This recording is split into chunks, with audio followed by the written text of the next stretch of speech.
So now I'd like to talk to you about one of my favorite ways to deadlift, and that's using the trap bar. So if you're not familiar, and if you can't get a good visual to here, check out the picture here. It's a trap bar.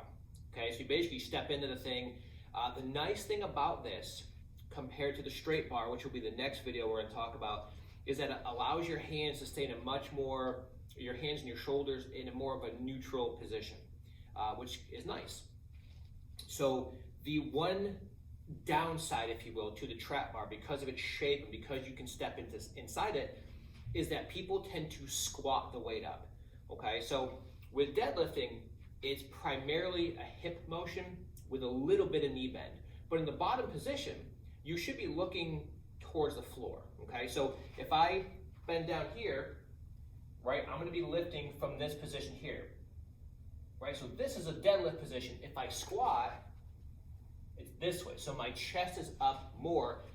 Because of the shape of this, as the weight gets heavier, people end up getting into it and they squat the weight up versus actually doing a deadlift. So it is something to keep in mind that if you use the trap bar, make sure that it's an actual deadlift and not actually a squatting exercise. So the technique is really no different than what we just talked about with the kettlebell from the box, or even if you're doing kettlebell from the floor, it's the same basic motion, right? So I'm gonna step into the trap bar, and then I'm gonna grab the handles, but I'm gonna focus on getting hips back, head down, everything is tight, abs are tight, upper back is tight, dig my heels in, lift. Now from here, I don't bend my knees, I push my hips back, pause, make sure you pause, you don't wanna bounce, get down, pause for a second, but stay tight, lift, okay? Trap bar deadlifting is great.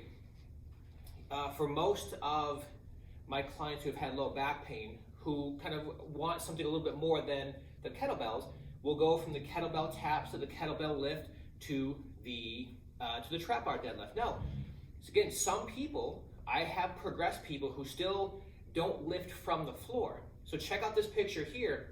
This is a way you can elevate your trap bar to still allow a person to lift, but allow them to stay in a good position with their hips and their low back, because forcing somebody to go further than they can go with an exercise is just tempting fate. You're just asking for something to go wrong.